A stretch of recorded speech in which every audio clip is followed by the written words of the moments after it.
This is a new video cast I'm starting. It's to replace the podcast from years ago.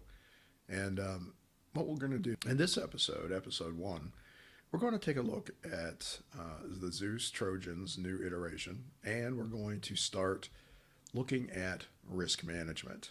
We're going to walk through the new risk management book I'm writing, and I'm going to give you the highlights from that book. And by the time we're done, you'll have all the key points that that are required to manage risk within your organization. This past week, a new iteration of the Zeus Trojan came out, and what's interesting about this one is that it uses a valid cert to sign the application. So for those systems that require a signature for installing an app, this thing goes right around it. And it also serves to go around a lot of anti-malware software and other mail scanning software. So this kind of attack is very common, and it shouldn't be. This particular iteration of this Zeus Trojan shouldn't cause a lot of problems in most organizations, though, especially those that have taken steps to protect themselves at each stage of this kind of attack.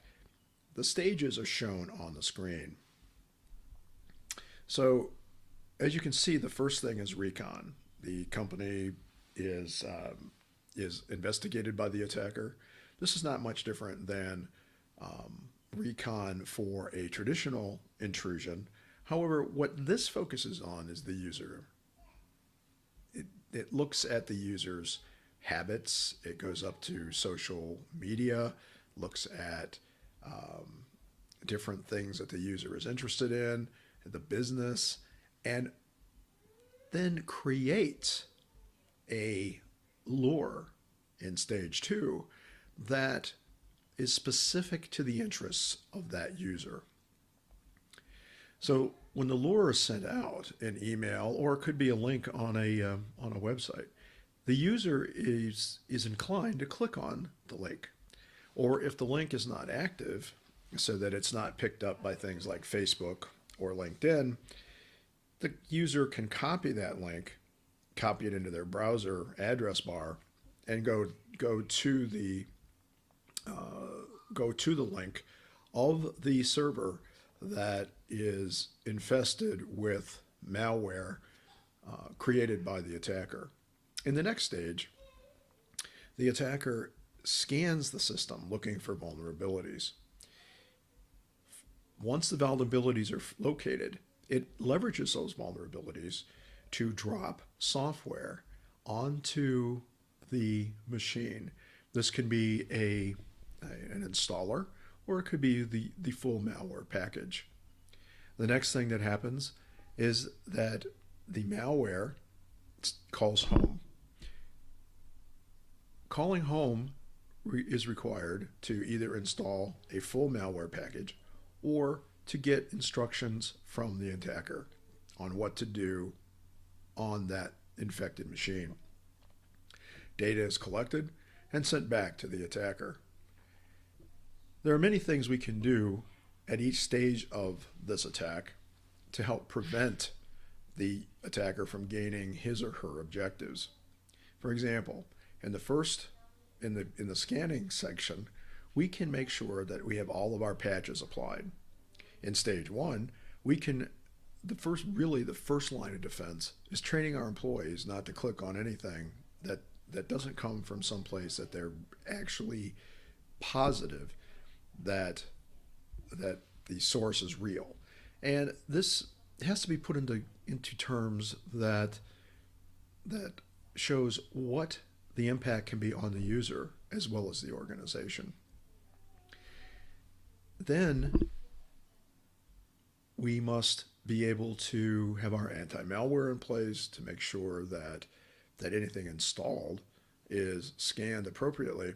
But more importantly, we need to make sure that our users are not allowed to arbitrarily install software on their computers. Allowing administrative access, allowing anyone to install software that is unapproved, untested, unverified on a machine is just asking for trouble. So that is a great way to keep this kind of stuff from getting on a system. If it does make it to a system, we need to be able to block it. We can block it with firewalls, not allowing certain activities on the system to occur unless they've been explicitly approved. And we also need to monitor for unusual activity on the network. Is data traveling through, is unexpected data moving through unexpected data channels? This is very important because no matter what we do, an attacker is eventually going to get through, and we need to be able to detect and contain the attack. Let's jump into a related topic, and that's risk. So my philosophy on security is that security management is risk management. So if we know how to manage risk, then we are managing security in a way that allows the business to maximize its operational efficiency and still do that safely. So risk is what happens to a business. It is the long-term and short-term financial impact on a business when a security event occurs. And we can define security events as intrusions or in loss theft of data. It can be a denial of service attack where an attacker prevents an organization from using its information resources. It can be the theft of identities. It can be a number of things. But all of these bad things that can happen to an organization have a cost associated with them. It can be a hard dollar cost, or it can be a long-term cost in public relations. Customers don't like you, shareholders don't like you, so they stop investing money in your company. All of these things are bad. So when we think about risk and how to manage it, we have to take a look at potential risk. And one of the ways we do this is by using formulaic models. One of the most common formulaic models for risk and information security is shown at the bottom of the screen. Risk equals threats times vulnerabilities times business impact. Notice that each one of these items is factored. That's because it's not a linear relationship necessarily, but it can be an exponential relationship between these different items. So as you reduce threats towards zero, risk moves towards zero. If you can eliminate all threats, then risk goes to zero. Vulnerabilities, if you eliminate all vulnerabilities, risk goes to zero. Eliminating business impact is not so easy, because business impact implies that there's some value to the information resources being attacked. If there's no value, then an attacker is not even going to bother typically. So let's take a look at each one of these individually. Threats. So a threat is any human or non-human entity that has a potential to cause harm to your organization. It does this using various tools and techniques. And humans include cyber criminals, employees, vendors, and things can include unmanaged or non-human things, can include unmanaged malware floating around the internet, and natural events like floods and earthquakes. There's a very good list of threats at the link shown at the bottom of the screen. So even though this list is huge, you have to understand that not all threats apply to the organization. You have to be reasonable about the threats that can happen to you and what the probability that those threats will occur are for your business. So for example, in Ohio, where I spent most of my working years, tornadoes are a big deal, or thunderstorms that can take out, or ice storms that can take out power. However, in California, where I now reside, tornadoes aren't a big deal. However, earthquakes are. So that's just an example of natural threats that are different from location to location. Threats also include geopolitical threats. So, if there's political unrest in the area where you have a facility, what what is the potential for those to spill over into your organization? So, understanding threats enables you to answer who, what, and why an attack is occurring, or an event is occurring, or in scenario planning during a risk assessment. So you come up with a certain scenario. Somebody's going to go after this particular server. Who would do it? What would they use to get to it? And why would they want to get to it? The why is important, as we'll see when we get to a later formulaic model. Vulnerabilities are weaknesses in our networks and systems that enable threats to achieve intermediate or final attack objectives. Most attacks don't occur by just going straight to the target. They have to go through a series of steps to get to the final objective. And those are called the intermediate objectives. So if we can eliminate vulnerabilities at the intermediate stages, we never have to worry that much about the attacker getting to those final vulnerabilities that exist upon the extreme negative impact on the business. We have to eliminate the vulnerabilities we can with the appropriate controls. And we want to do that as far from the target as possible. That's why we put firewalls supported by IPS on our perimeters. People weaknesses are a huge, huge problem in security. Unprepared employees are good targets for social engineering attacks. Even employees who want to do the right thing must understand policies designed to protect the organization. Process weaknesses usually appear when security considerations are not considered during process design. So we create policies to define business objectives or business outcomes related to security.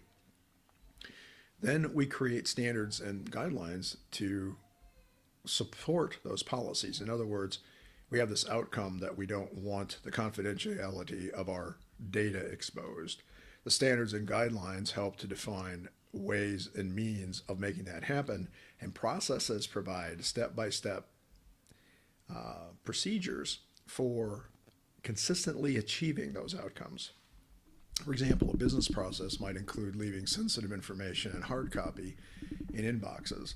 Well, yes, that still happens, and an outside attacker only needs building access to get to your data. And insiders don't even need that. So let's extend this formula a little bit by adding controls as shown in the formula below. Same formula on the top in the numerator. The denominator, however, has controls which mitigate the impact of the threats to vulnerabilities and the business impact. They reduce risk. Notice I didn't say that they eliminate risk. We can never eliminate all the risk. There is always some residual risk. What we can do is mitigate it to a level that is acceptable to management. When dealing with people as threats, we can expand this even further by using a formula similar to the one now shown on the screen. Notice that we took threats and we changed it. We expanded it to means and motive, and we changed vulnerabilities to opportunities. Means has to do with the skill sets required by an attacker to get through intermediate or final attack objectives. So as we put some controls in place, the preventive, the detective, and the response controls in place, and as those are properly managed, the level of skill that an attacker needs increases significantly. So much so that an attacker might go down the road to attack a business where means are not so high, or the requirements for means are not so high. Motive is why the attacker is attacking you. So even if it requires an extreme skill set, or it takes a lot of time to get into your system and to get to a target, if the motive is strong enough, the attacker is going to do it anyway.